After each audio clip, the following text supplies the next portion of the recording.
Samantala po, oral argument sa pagitan ng prosecution at defense team kaugnay sa pagsabina sa tax document at bank records ni VP Sara at asawang si Mans Carpio nakatakdang isagawa ngayong araw. Ano yan, Ayun na nga oral po, argument? closing po yata nila ngayon. So ito po ngayon yung kanilang tatalakayin. So ma'am, ito isa pa ito mainit na Ang issue usapan, dyan, ano? Yun na nga po. No, first day, kasi ang issue talaga dito is this a fishing expedition. Namimingwit lang kayo ng ebidensya eh. Kasi wala naman yan sa ebidensya na in-attach ng complainants dun sa House of Reps. Pero nilagay nyo sa, sabina ng mga congressman at ni Luistro dun eh.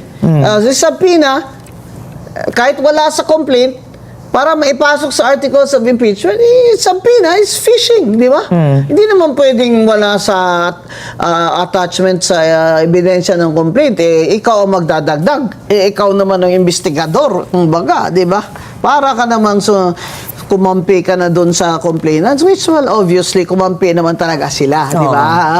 Ma'am, ito nga po, nakahanda na po yung impeachment court na buksan po yung bank record si VP Sara.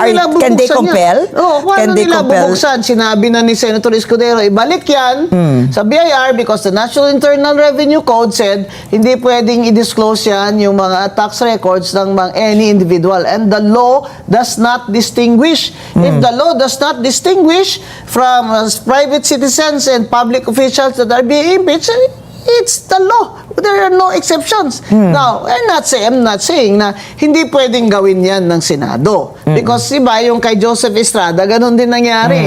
Bubuksan ba yung envelope o hindi? Pero ito, iba ito. Hindi ito envelope. Tax records ito. Tax records ito na nagbayad na yan siya ng mga taxes niya to show his income, etc., etc. Yan lang ba ang ebidensya nyo na nagnakaw sila? Kung magkano ang income nila, precisely kaya tax records yan, dahil nagbayad nga sila ng income tax dyan.